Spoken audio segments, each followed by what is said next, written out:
so glad the other story did not end with you getting mugged or something. That would ruin tourism in Minnesota. Well, no, but even when we came through immigration, we, like, if you go through LA or New York, it's always, why are you here? Go on. Whereas here, the guy was like, hey, welcome to America.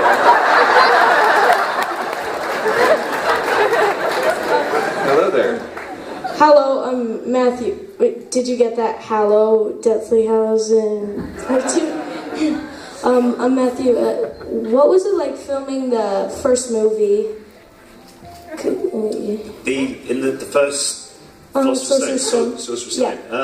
Yeah, that was pretty bizarre because we'd never done a film before. How old are you? 11 and a half. Okay, so we were just a bit older than you are now when we started, and I remember our first ever day filming was the last scene in the film, if that makes sense. So I learned early on that it doesn't film in sequence, and it was literally just getting onto a train into the Hogwarts Express to leave Hogsmeade, and it was on a Steam Valley Railway.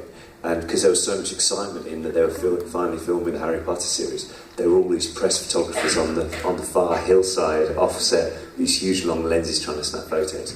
And I can remember we all walked to set, didn't we, with umbrellas like that. So you just see these little feet and the other hat.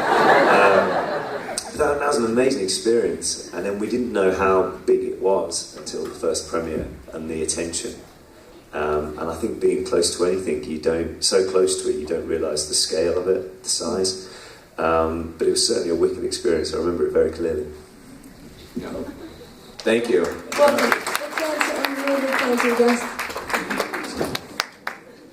Hello there. I like your hat. Can somebody assist with the microphone? Thank you.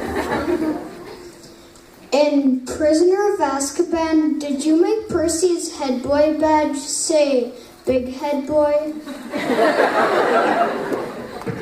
Maybe. Yeah, we did. Good question. Thank you. Hello. Hang on, this is going to be a good question. I'm so confused by Batman and Spider-Man in the same body. Yeah. Alright, I'm not that confused. I'm just kidding. It's alright. If you could spend the day with JFK or President Lincoln, what would you do and what day would it be on?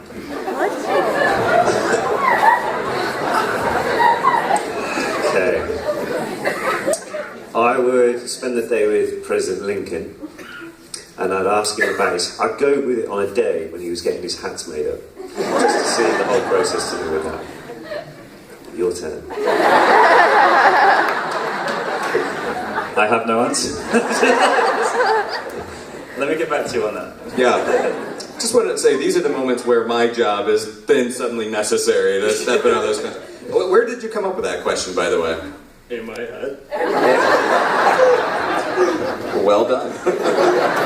We'll get back to you on the other one. All right. Thank you. Hey, so I know you said you weren't really from an acting background and you were like pretty young when it started.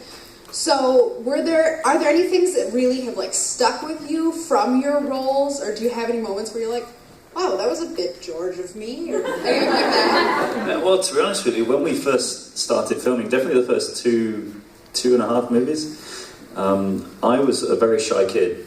Incredible. This would freak me out right now. And I was very, just quiet, I guess. And playing the parts of Fred and George, you kind of have to be a bit more outgoing. You kind of have Fred and George who are like... So I started doing and then obviously you played that, and then I thought, well, I quite enjoyed that, I'm going to do it. And then I ended up becoming a lot more outgoing in general. So I guess the character rubbed off on me on that way. And also I learned that doing practical jokes are very funny. But you've got to agree with yourself that if you're going to do a practical joke, you've then got to accept it when one gets done on you. That's the universal rule. So, but yeah, I'd say that's what rubbed off on me from the character. Right on. Oliver, do you have anything to add to that? No, not really. Hi. First of all, I want to thank you, Oliver, for tweeting at my sister a few weeks ago. She's a really big fan. And thank you for signing her Prisoner of Azkaban book, because that made her really happy. Oh, wicked.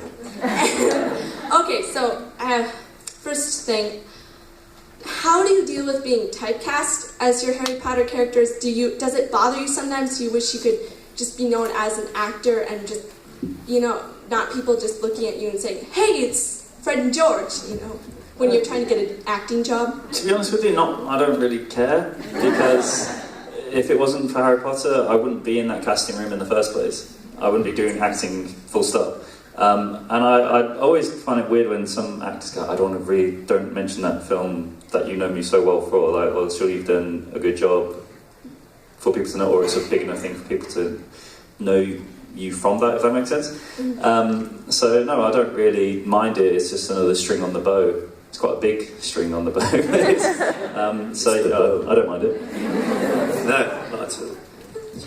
Thank you. We don't have time for a follow-up question, though, okay? We want to get through a lot of questions. That's fine. Thank you. Thank you. Thank you. Hello. Oliver, is there something that you really love that James hates? And James, is there something that you really love that Oliver hates? And and do you like to annoy each other with it? Basically when you make beer, you get a huge tarry. So there's a thing called Marmite. I'm trying to describe it. Everyone knows what Marmite is. There's a thing in the UK called Marmite, which is basically off. So when you make beer, all the crap basically forms on the top of the barrel, and they scoop it up and sell it. It's a brand. It's called Marmite. It's fantastic. But I really like it. But James hates it. Like, absolutely hates it. So that's one thing I think. And we support very big rival soccer teams. So that's one that I really don't like, and he really doesn't like, kind of each other's football teams. Thank you. Right on. Thank you. Marmite, huh? Has anybody tried Marmite in here? Any big fans of it? And It's a foul thing. it's like the marketing thing for the whole product is you either love it or you hate it. Yeah, it's true. Well, though, you might just make Marmite sales go through the roof. I was going to say, I think we should be able to do some marketing for them. The Marmite team, yeah. Hi there. What is the weirdest thing you've ever received from a fan? While keeping it clean. We got a huge. Once we got this parcel, it was probably about this big, that big, and it weighed quite. It was quite heavy. So, ooh, what's this? Opened it up, loads of packing all around.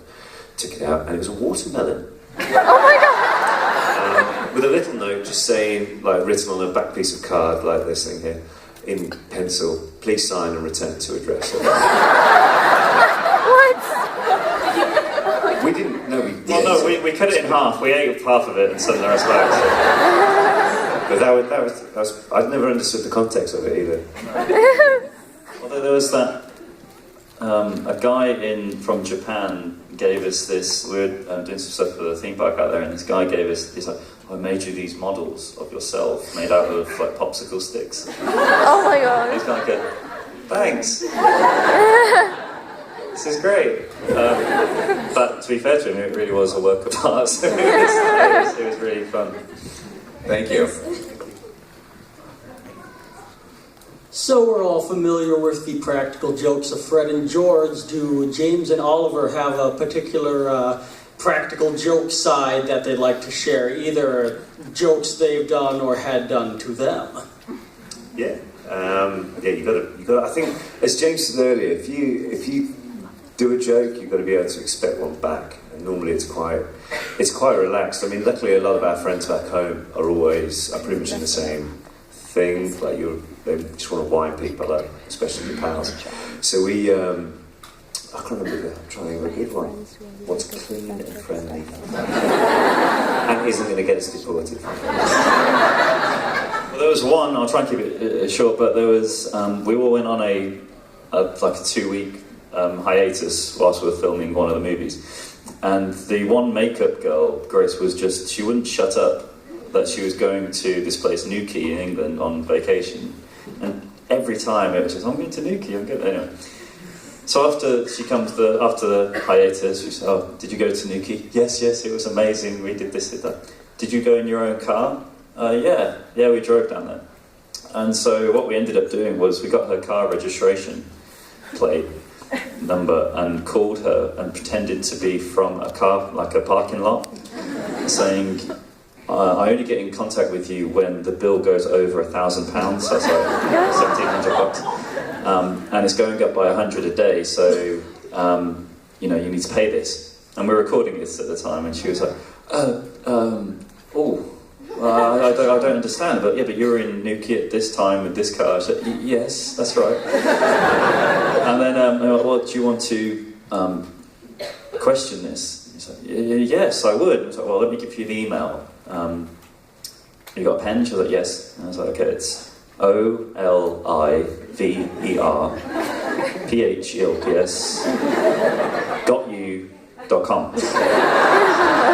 and she starts going, O-L-I. You be so that's quite good on. Thank you. Hi. When you were watching yourselves in the movies, did you ever confuse yourselves with the other? No. No, I mean, it didn't actually get quite easier later in the films, to be honest, dude, because I lost an ear. That was quite easy. And our costumes got different once Fred and George had left school. They seemed to wear slightly different outfits, although the suits may be the same texture, their ties would be different, or the waistcoat or something like that. So no, we didn't really know. Could you tell the difference, or? Oh, now you're on the spot. Well, they did say Fred and George, so I guess I could tell. Yeah, good answer. Thank you. Yeah. Okay. What are your deepest fears, and what would show up as your boggart? Sit down, James. It's getting heavy in here. Deepest fears. No, I'm alright with spiders. Rats. And I'm a bit of a claustrophobic, so if I was stuck in a cupboard with a rat, it would be my deepest fear. And a boggart would be a massive rat. My boggart would be being at the cup final of our two soccer teams playing and his team winning. Well done. Thank you. What are both of your favorite Harry Potter books? Book for me is The Goblet of Fire, just because there was so much. It's a shame quite a lot of it didn't get transported into the film. I'd love to have been able to film the swamp scene with Fred and George. There's really good, and obviously everything with Hermione and the rights for elves and everything through it. So The Goblet of Fire would be my favourite book. Might be The Prisoner of Azkaban. I really enjoyed that book. And I really like obviously the movie as well, but I was actually rereading that third book when we got given the parts in the film. So it's a little bit of a memento. Thank you. I applaud you for selecting the book that has the big scene with your characters in it. So. It was a totally selfless thing, thinking of that. Yeah. I wasn't angry when it wasn't until. After reading the books and watching the movies, you kind of miss the world. After so many years of filming, how did you guys feel?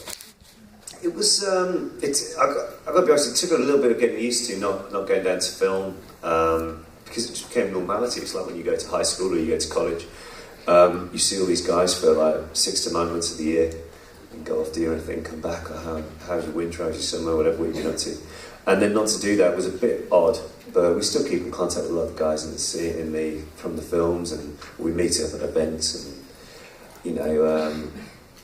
we've made friends for life through the whole filming process, so although we're not actually filming it, we're still in contact with these good pals of ours. I mean, James met up with a few of the guys a couple of months ago when they were out for a drink, and suddenly some people were asking, "Oh, you filming a new movie?"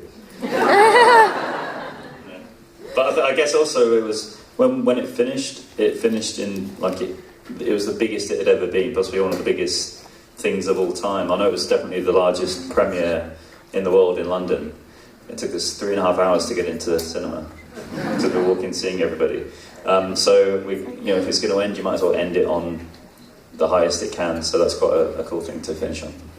Thank you. Well, we know for a fact that there's going to be some sort of other movie in the universe, and J.K. Rowling continues to write some other standalone stories. So, since you were CEOs that left school, what is the current state of the shop? Is it franchised now? If you were to write a spin-off or whatever, what's taking place with the shop? It would be a franchise. I think it wouldn't be web-based. It would be very much delivered by people's needs. I think it would be an international franchise.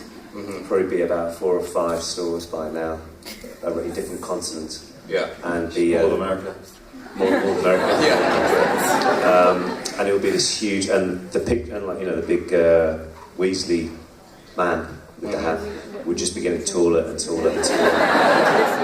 And new deals of the day would come out like that. Yeah. And I think you've really thought about this. Yeah. Think about this stuff. And it's I was joking about it with my mate the other week that Ron would probably be helping George with it. I think J.K. Rowling said that was the case. So they would be the two. I think George would always be the more senior of the two. Ron would be helping out with it, keeping the Weasley and Weasley going. Yeah. And they'd probably be like a Fred's corner where you can just isn't it nice? Where it's all about I don't know, the best of Fred's jokes or something like that. A special offer corner, something like that. A discount, like yeah, always there in spirit. Yeah. Until Ron. You know what's going to happen now? Yeah, there's going to be some internet thing where it's going to be, and Oliver broke down, explain. There's something about the end here. We once read a story once that when we filmed the final scene, that we could only shoot it once because it was so heart-wrenching. And at the end of it, we embraced and said, I love you. But like I was saying, I think people try and romanticise the whole world. Yeah. And it just shows what it means to people that they try and make it sound. Although it was great filming, well, it wasn't great at all. That's it? Yeah, it was good. Although it looked good on camera when we filmed it. Sometimes it is a job and you do it like that. I was really just hoping you would say like Ron would be caught embezzling from the company. A scandal. Yeah, he tried to go in public and then had a bare hug sale. The Weasley gate. Yeah. Yes, ma'am. Hi. What was your favorite scene to film? There's quite a few. Favourite would be, I really liked the Yule Ball scene because we filmed it actually the week before Christmas, so everyone was very festive anyway, and it was the first time we'd seen the Great Hall, and it took a whole week to do, and it was the first time we'd saw the Great Hall looking totally different. And we had these suits made up. We'd actually been having dancing lessons for 3 weeks before. It's a shame they had about 5 seconds of it in the film because we did this whole routine with everybody. And then there was a concert at the end of the week with the Weird Sisters, which were basically Giles Cock from Pulp and Radiohead. Again, it didn't make it, and I think there's a legal reason with that or something. But it was like watching the whole concert. That was brilliant. That was really cool. Mine would be in the third movie when Fred and George give Harry the Marauder's map. That was such a fun scene to do. Although it's dressed for winter here in the scene, we were all in woolly hats, scarves, It was actually filmed on the hottest day on record in New York. Oh no! And it was hot in there. So they were, so we're going to be walk through the snow and it's really cold and you're but that was the movie magic thing that goes on. But yeah, that was my favourite one to do. Right on. Thank you. Hello. Hi. Did you keep the sweaters Miss Weasley knitted for you? And if not, what was your keepsake of the movies? We didn't actually keep any of the costumes. A lot of them went back as soon as you finished filming, really. A lot of them are in the Warner Brothers studio tour in London. You can see quite a few of the costumes. Or there's a travelling exhibit which has been, I think it's finished, it's run in North America, but it's over in Europe now. So a lot of the costumes are there. But a little interesting fact, the school trousers with the Weasleys wore, which are actually all broken down and they put holes in them, they're actually from Harrods. So maybe they had a bit of money in the end, the Weasleys, and they just made it look a bit more. But no, and as keepsakes, again, a lot of the props were taken as soon as you finish. I always wanted my wand, because each character's wand is totally unique. And I finished with it on the final day, and I thought, right. Turned around, and Gary, the prop guy's there. Can I have that, please? Yeah, rats. But again, this is on the one is on the touring exhibit.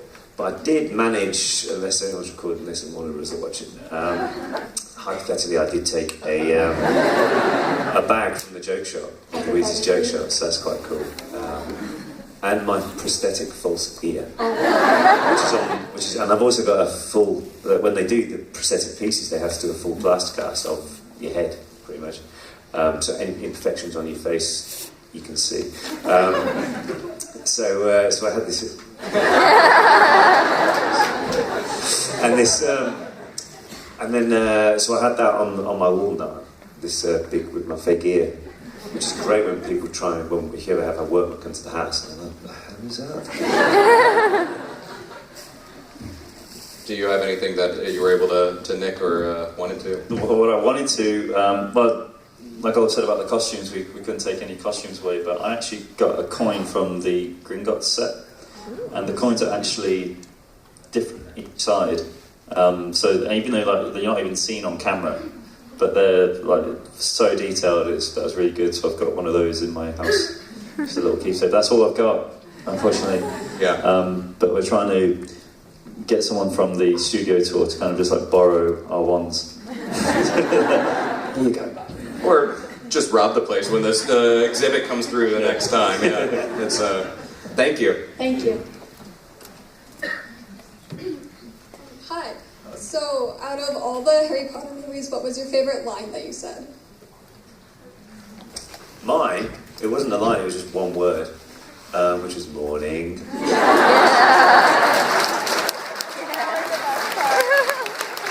Purely because of the context in which it was used. I've actually been at a bar before and someone's come up to me who was out with two friends, and this guy was just like, God, I'm the third wheel, my friends are hooking up, can you say it? So I was looking at it, I go, oh no, I don't want to do that, mate. And he was like, I'll buy you a beer. So this guy and myself were in between, and he just started going, evening.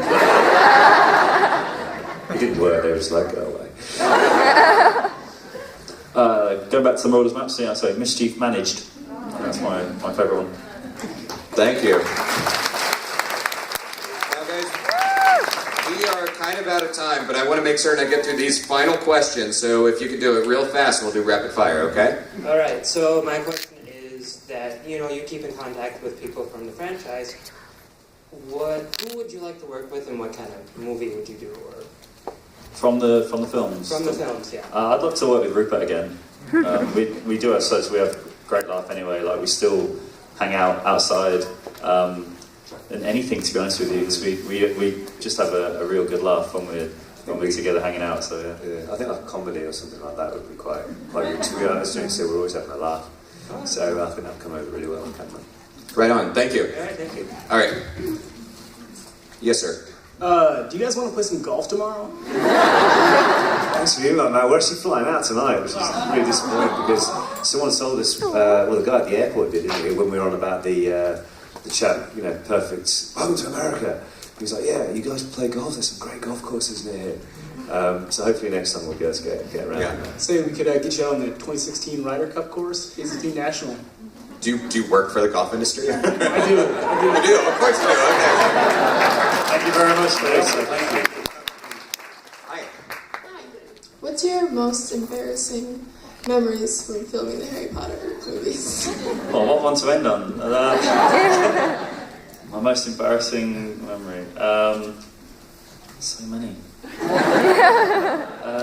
don't know if it's embarrassing just for me, but for a few people. We were in we're in Paris actually doing one of the promo tours, and that was one of the highlights of doing the films, was that we were asked to do the premieres and press stuff in different countries all over the world. So we're in Paris, and we had this did the press tour. Whatever I did, all the when you basically, I don't know, 100 people ask you the same 6 questions over and over and over. You just sit there nodding. That's good. That's good. So anyway, and so anyway, we finished all that, went for a meal, and there was Oliver, myself, and a couple of other people in the cast. And we walked out of this restaurant, and we were just going to go and find a nice little bar or something down the Champs-Élysées. And as we walked out there, these fans saw us and started chasing us. Oh God! So we thought, ugh. So we ran as well. So we're like running down the Champs-Élysées, and eventually I'm running. I'm thinking, why are we running? So we stop. I'm like, hey, and they go, hi. And it's like this standoff, and it's like, are you okay? It's like, yes. Goodbye. I think for me, it's shown every Christmas day in the UK. I probably is in America at some point as well, on the first movie. And there's the first scene when Fred and George are seen on the platform 9 3/4 to go in, and we're talking with the highest voice I've ever remembered. For me, that's never going to go away. And you'll guarantee that I fail. One of my mates will text me again, I forgot how high your voice was. That's probably my most embarrassing. And are you guys heading back to your autograph table to sign a couple more, or are you done for the day? No, we're going to hang around for a little more. Yeah. So you guys still have some more time, last chance, head back to the autograph table and see these guys. Minneapolis, you're awesome. Please, round of applause. Thank you very much. Thank you guys. Have a great rest of your comic.